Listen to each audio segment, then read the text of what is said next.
पिछले एपिसोड में मास्टर मुंह एम्परर टियान को रोकने के लिए आ गए थे और उससे कहा था कि अब तुम ज्यादा आगे ना जाओ। इसके बाद वो इसे कहने लगता है कि भले ही मैं मर गया हूँ लेकिन इसके बाद भी मैं हमेशा श्रेक को प्रोटेक्ट करूंगा। जिसके बाद वहीं हम देखते हैं कि सभी इस बात से हैरान हो जाते हैं और कहने लगते हैं कि भले ही मास्टर मुंह की बॉडी मर गई है लेकिन इसके बाद भी उन्होंने अपने सोल के पार्ट को गोल्डन ट्री में रखा हुआ है जो कि गोल्डन ट्री के साथ मिलकर श्रेक एकेडमी को बचा रहा है। लेकिन इसके बाद हम देखते हैं कि मास्टर मुंह की सोल इसमें ज्यादा देरी नहीं करती और वो तुरंत ही जाकर मास्टर स्वान के बॉडी में मर्ज हो जाती है ताकि इस तरह से मास्टर स्वान एम्परर टियान का सामना कर सकें। जिसके बाद वहीं हम देखते हैं कि मास्टर स्वान भी इसके लिए पूरी तरह से रेडी हो गए थे क्योंकि मास्टर मुंह के सोल के वजह से इनकी ताकत काफी बढ़ गई थी और अब इसीलिए वे इसका यूज करके एम्परर टियान का सामना करने के लिए रेडी हो जाते हैं। तभी इसी बीच हम देखते हैं कि मास्टर स्वान ने अपने पावर का यूज करके यहाँ के बादलों को चीर दिया था जिसके वजह से लाइट अब चारों तरफ फैल जाती है और इसीलिए इस बात से सभी और ज्यादा हैरान हो जाते हैं। लेकिन इसके बाद भी हम देखते हैं कि एम्परर टियान इतना आसानी से हार मानने वाला नहीं होता,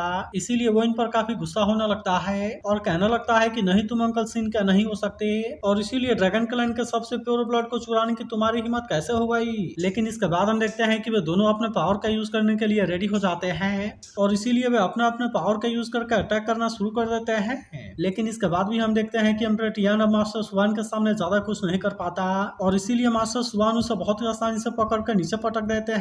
मगर इसके बाद भी हम देखते हैं कि एम्परर टियान इतना आसानी से हार मानने वाला नहीं होता, इसीलिए वो फिर से इनके सामने खड़ा हो जाता है और अब इस तरह से हम देखते हैं कि वो अपने पावर को एक्टिवेट करने लगा था ताकि वो इसका यूज करके मास्टर स्वान के ऊपर अटैक कर सके। जिसके बाद वहीं हम देखते हैं कि बाकी सभी भी इस बात से परेशान होने लगते हैं और कहने लगते हैं कि अब तो एम्परर टियान की कल्टीवेशन डिवाइन रिल में पहुंचने वाली है। मगर इसके बाद भी हम देखते हैं कि मास्टर स्वान इसके सामने इतना आसानी से हार मानने वाले नहीं होते, इसीलिए वो अपने स्वालोड स्टार वाले पावर का यूज करके अटैक करने के लिए रेडी हो जाते हैं। जिसके बाद हम देखते हैं कि एम्परर टियान इस पावर के सामने ज्यादा कुछ नहीं कर पाता और अब इस तरह से वो इसमें बहुत बुरे तरीके से फंस जाता है। लेकिन इसके बाद भी हम देखते हैं कि एम्परर टियान इतना आसानी से हार मानने वाला नहीं होता और वो कहने लगता है कि अगर तुमने मुझे कुछ देर के लिए ट्रैप कर लिया तो क्या हुआ, क्योंकि उसके बाद भी तुम मुझे ज्यादा देर के लिए नहीं रोक पाओगे। और अब इसीलिए हम देखते हैं कि उसने अपने बिस्ट आर्मी को ऑर्डर दे दिया था और कहता है कि सिटी को डिस्ट्रॉय कर दो। जिसके बाद वहीं हम देखते हैं कि बिस्ट आर्मी भी इसके लिए पूरी तरह से रेडी हो गए थे और वह इन पर अटैक करने के लिए जाने लगते हैं।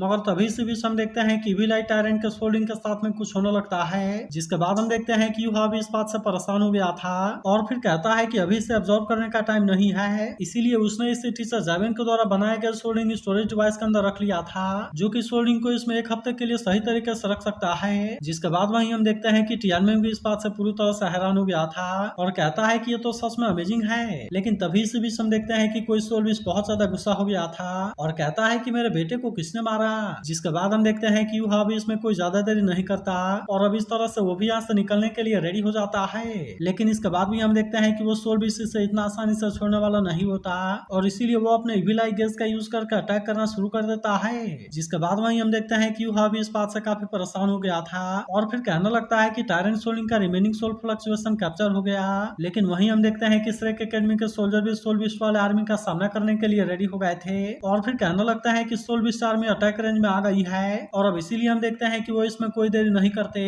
और अब इस तरह से वो अपना आर्करी का यूज करके इनके ऊपर अटैक करने लगता है। मगर वहीं हम देखते हैं कि सोल बिस्ट भी इतना आसानी से हार मानने वाले नहीं होते और इसीलिए वे भी बड़े बड़े चट्टान का यूज करके इनके ऊपर अटैक करने लगता है। जिसके बाद हम देखते हैं कि कुछ सोल्जर इसमें कुछ भी नहीं कर पाते और इस तरह से वे इसमें मारे जाते हैं। जिसके बाद वहीं हम देखते हैं कि मास्टर यानी इस बात से परेशान होने लगा था क्योंकि अब उसे समझ में आ गया था कि सिटी वॉल का डिफेंस अब इनके सामने ज्यादा टाइम के लिए नहीं टिक पाएगा। जिसके बाद हम देखते हैं कि सोल भी सच में इसे तोड़ देते हैं और अब इस तरह से वो अंदर जाने के लिए रेडी हो गए थे। मगर इसके बाद भी हम देखते हैं कि श्रेक एकेडमी वाले इतना आसानी से हार मानने के लिए रेडी नहीं होते और अब इसीलिए हुआ भी और उसका साथी इनको रोकने के लिए आ जाते हैं। लेकिन इसके बाद भी हम देखते हैं कि वे इनके सामने कुछ भी नहीं कर पाते और अब इस तरह से सोल बिस्ट इनको मारने के लिए रेडी हो जाते हैं। लेकिन तभी इसी वक्त हम देखते हैं कि बेई और उसका साथी भी यहाँ पर आ जाते हैं जिन्होंने कि इन सोल बिस्ट को मारकर इनको बचा लिया था। जिसके बाद हम देखते हैं कि वे सभी इस बात से काफी खुश हो जाते हैं और कहने लगता है कि अब तो तंगसेक का रेनफोर्समेंट यहाँ पर आ गया जिसके बाद सब हमारी उम्मीद काफी बढ़ गई है।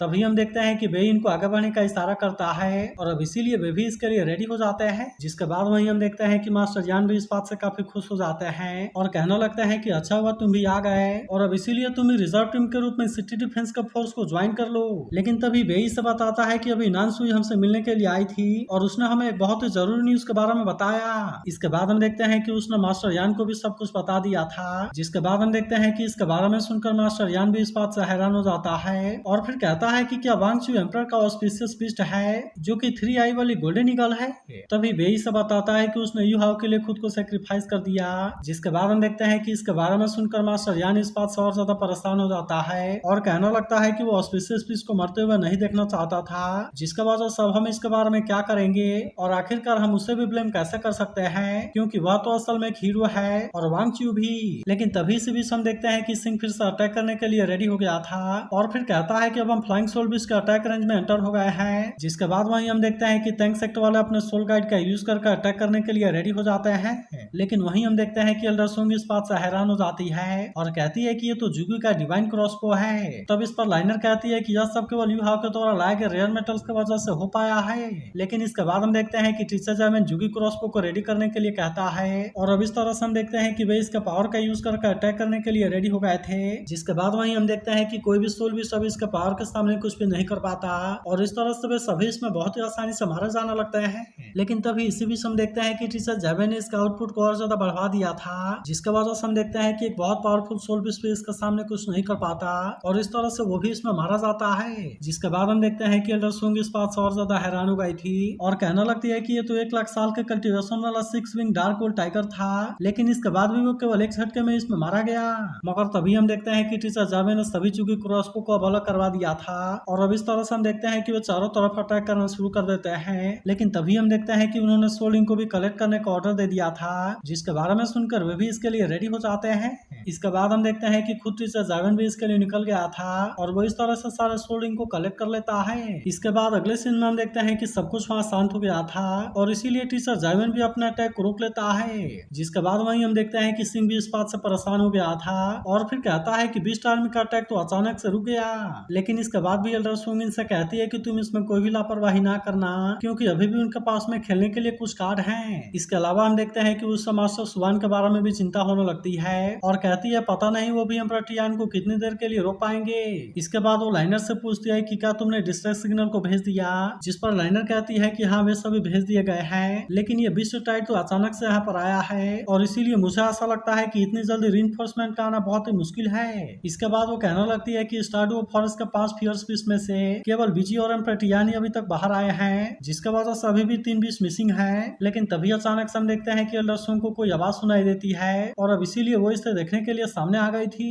जिसके बाद हमें पता चलता है कि 10 फियर्स बीस्ट में से रैंक 6 वाला यहाँ पर आ गया है जो कि असल में डाउलो कॉन्टिनेंट का फर्स्ट पियर होता है और उसके पास में 4,70,000 साल की कल्टीवेशन होती है। लेकिन तभी एल्डर सोंग कहने लगती है कि ईस्ट वाले गेट पर भी एनिमी आ गया है और वो असल में रैंक 8 वाला फियर्स बीस्ट है। जिसके बाद हमें पता चलता है कि वो असल में 3 हेड वाला रेड डेविल रेड किंग है और अब इस तरह से वो भी इनका सामना करने के लिए रेडी हो गया था। तभी एल्डर काई कहने लगती है कि नॉर्थ वाले गेट पर भी एनिमी आ गया जो कि रैंक 5 वाला बीस्ट है और फिर हमें पता चलता है कि वो ऑल प्लांट टाइप वाला सोल बीस्ट डिमन आई ट्री है। जिसके बाद वहीं हम देखते हैं कि एल्डर सोंग इस बात से काफी परेशान हो गई थी और फिर कहने लगती है कि अब तो बाकी तीनों फियर्स बीस्ट भी यहाँ पर आ गए और अब इसीलिए ऐसा लगता है कि वो बहुत ही खतरनाक अटैक करने वाले हैं। इसके बाद वो मास्टर यान से कहती है कि तुम साउथ गेट पर रहो जबकि इसके अलावा हम देखते हैं कि वो बाकी सबको फैल जाने के लिए कहती है और फिर कहती है कि मैं नॉर्थ गेट को डिफेंड करूंगी जबकि वो लाइनर और एल्डर काई को ईस्ट गेट पर भेजती है। लेकिन तभी हम देखते हैं कि बीस्ट आर्मी भी फिर से अटैक करने के लिए आने लगते हैं जिसके बाद सिंह अनाउंस करके इसके बारे में सबको बताता है और फिर कहता है कि इस बैटल में पीछे हटने का कोई चांस नहीं है, इसीलिए मैं चाहता हूँ कि तुम अपने पूरा ताकत का यूज करके फाइट करना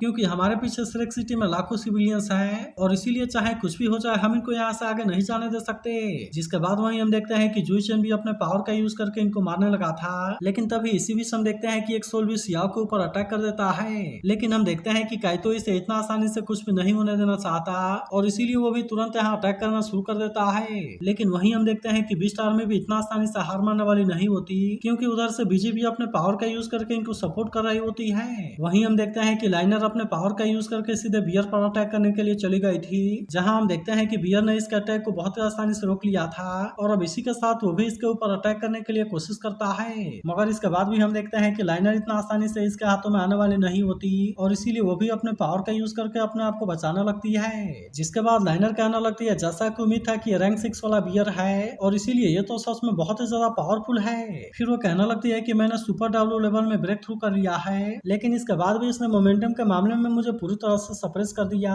इसके बाद हम देखते हैं कि बियर फिर से इस पर अटैक करने के लिए आ गया था, लेकिन इसके बाद भी हम देखते हैं कि लाइनर इतना आसानी से इसके सामने हार मानने वाली नहीं होती और इसीलिए वो इसके सारे अटैक से अपने आप को बचा लेती है। मगर इसके बाद भी हम देखते हैं कि बियर इसे इतना आसानी से छोड़ने वाला नहीं होता और इसीलिए वो इस पर अटैक करने के लिए अपने और ज्यादा पावर को एक्टिवेट करना शुरू कर देता है। लेकिन तभी हम देखते हैं कि मास्टर चियान ने अपने स्पेस लाइट प्रोटेक्शन का यूज करके इसे बचा लिया था, जिसके वजह से बियर अपने इस अटैक में इसका कुछ भी नहीं कर पाता। मगर तभी इसी बीच हम देखते हैं कि लाइनर सीधे बियर के आई पर अटैक करने के लिए चली जाती है और उसे ऐसा लगता है कि वो इसमें कामयाब हो गई। लेकिन तभी मास्टर चियान को पता चल गया था कि लाइनर फिर से खतरे में है और इसीलिए हम देखते हैं कि उसने अपने सील का यूज करके उसे बचा लिया था। जिसके बाद लाइनर कहती है कि मैंने तो अपने फुल पावर का यूज करके उस पर अटैक किया था, लेकिन इसके बाद भी उसे इसमें कुछ नहीं हुआ। मगर इसके बाद भी हम देखते हैं कि लाइनर इसके सामने इतना आसानी से हार मानने वाली नहीं होती और अब इसीलिए हम देखते हैं कि उसने अपने आर्मर को भी पहन लिया था और फिर वो इस तरह से बियर का सामना करने के लिए आ जाती है। लेकिन इसके बाद भी हम देखते हैं कि बियर ने इसके अटैक को बहुत ही आसानी से रोक लिया था, जिसके वजह से वो इसका कुछ भी नहीं कर पाती। लेकिन तभी इसी बीच हम देखते हैं कि बियर भी गुस्से में इसके ऊपर अटैक करना शुरू कर देता है, जिसके वजह से लाइनर भी अब इसके सामने ज्यादा कुछ नहीं कर पाती। मगर तभी हम देखते हैं कि मास्टर चियान लाइनर को बचाने के लिए आ गया था, जिसके वजह से बियर लाइनर का कुछ भी नहीं कर पाता।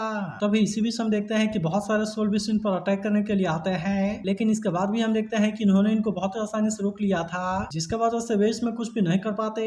वहीं हम देखते हैं कि लाइनर भी इनको इतना आसानी से छोड़ने वाली नहीं होती, इसीलिए वो भी अपने पावर का यूज करके इनको मारने लगती है, जिसके वजह से अब कोई भी इसके सामने कुछ नहीं कर पाता। तभी इसी बीच हम देखते हैं कि वो अपने 5th soul skill blue flame dragon head को एक्टिवेट कर लेती है और अब इस तरह से इसका यूज करके वो सीधे बियर पर अटैक करने के लिए चली गई थी। लेकिन अभी भी हम देखते हैं कि बियर ने इसके अटैक को बहुत आसानी से रोक लिया था, जिसके वजह से वो इसके सामने कुछ भी नहीं कर पाती और फिर वो इससे कहता है कि अब तुम मरने के लिए रेडी हो जाओ। जिसके बाद हम देखते हैं कि मास्टर चियान फिर से इसे बचाने के लिए आ गया था, लेकिन इसके बाद भी हम देखते हैं कि बियर अब इनको छोड़ने वाला नहीं होता और वो फिर से अपने पावर का यूज करके इन पर अटैक कर देता है। जिसके बाद वहीं हम देखते हैं कि मास्टर चियान भी इतना आसानी से हार मानने वाला नहीं होता, इसीलिए वो अपने 7 सोल स्किल उलोंग सील का यूज करने के लिए रेडी हो जाता है। मगर तभी अचानक से हम देखते हैं कि बियर ने अपना और ज्यादा पावर का यूज करके इस पर अटैक कर दिया था, जिसके वजह से मास्टर चियान अभी इसे रोकने के लिए कुछ भी नहीं कर पाता और अब इस तरह से हम देखते हैं कि वो इसमें बहुत बुरे तरीके से इंजर्ड हो जाता है। लेकिन तभी हम देखते हैं कि एल्डर सोंग इसका सामना करने के लिए आ गई थी, जिसके बाद वो लाइनर से कहती है कि तुम इसे मेरे लिए छोड़ दो और तुम जल्दी से चियान को देखने के लिए जाओ। जिसके बाद लाइनर चियान से कहती है कि तुमने स्काई टेयरिंग क्लॉ के सामने अपने मास्टर सोल का यूज क्यों किया और फिर वो इससे पूछती है कि तुम कैसे हो। जिसके बाद इस पर चियान उससे कहता है कि मैं तो काफी टाइम से तुम्हारे मुंह से ऐसा सुनना चाहता था, लेकिन इसके बाद वो इससे कहता है कि मैं अब यहाँ से जा रहा हूँ और इसीलिए तुम अपना ख्याल रखना। अब इतनी बात कहने के बाद हम देखते हैं कि वो मर जाता है और अब इसीलिए लाइनर इस बात से काफी उदास हो जाती है। लेकिन तभी जुआंग उससे कहता है कि भले वो सीरियस तरीके से इंजर्ड हुआ है, लेकिन फिर भी उसका इंटरनल ऑर्गन डैमेज नहीं हुआ है और इसीलिए अभी भी उसकी लाइफ सेफ है। वहीं अब हम देखते हैं कि एल्डर सोंग डिमन ट्री का सामना करने के लिए चली गई थी, जहां हम देखते हैं कि वो अपने पावर का यूज करके इसे कैद करने के लिए कोशिश करता है, लेकिन इसके बाद भी वो इसके सामने इतना आसानी से हार मानने वाली नहीं होती। वहीं उधर हम देखते हैं कि काइमी रेड किंग पर अटैक करने के लिए चली गई थी, जहां हम देखते हैं कि वो भी अपने पावर का यूज करके इस पर अटैक करने के लिए कोशिश करता है, लेकिन इसके बाद भी हम देखते हैं कि काइमी इतना आसानी से इसके सामने हार मानने वाली नहीं होती और इसीलिए वो अपने आप को इसके सारे अटैक से बचा लेती है। लेकिन तभी इसी बीच हम देखते हैं कि बियर ने एल्डर सोंग के ऊपर अटैक कर दिया था, जिसके वजह से एल्डर सोंग अब इसे रोकने के लिए कुछ भी नहीं कर पाती और अब इस तरह से हम देखते हैं कि वो इसमें बहुत बुरे तरीके से इंजर्ड हो जाती है। जिसके बाद हम देखते हैं कि लाइनर तुरंत अपने मदर को बचाने के लिए आती है, जहां एल्डर सोंग कहने लगती है कि हमें से कोई भी बियर के अटैक को नहीं रोक सकता और वहीं बीस्ट आर्मी ने तो पहले से सिटी गेट के ऊपर अटैक कर दिया है और अब इसीलिए ऐसा लगता है कि श्रेक आज फिनिश हो गया। लेकिन तभी लाइनर उससे कहने लगती है कि देखो माँ वो क्या है। जिसके बाद हम देखते हैं कि अब इनके एनिमी के पास में भी रीइंफोर्समेंट आ गया था, जिसके बाद इनको पता चलता है कि ये तो असल में होली स्पिरिट चर्च वाले हैं और फिर कहना लगता है कि इन्होंने तो बहुत सारे सोल बीस्ट को मारा है, जिसका मतलब है कि स्टारड्यू फॉरेस्ट हमसे भी ज्यादा इनसे हेट करता है। लेकिन अब ऐसा टाइम पर यहाँ अपीयर हुए हैं और इसीलिए कहीं इसका मतलब ये तो नहीं है। तो अगर एक्सप्लेनेशन अच्छी लगी हो तो इस वीडियो को लाइक और इस पर एक कमेंट जरूर कर देना, और अगर आप इसके अगले एपिसोड के लिए एक्साइटेड हो तो इसके बारे में जरूर बताना।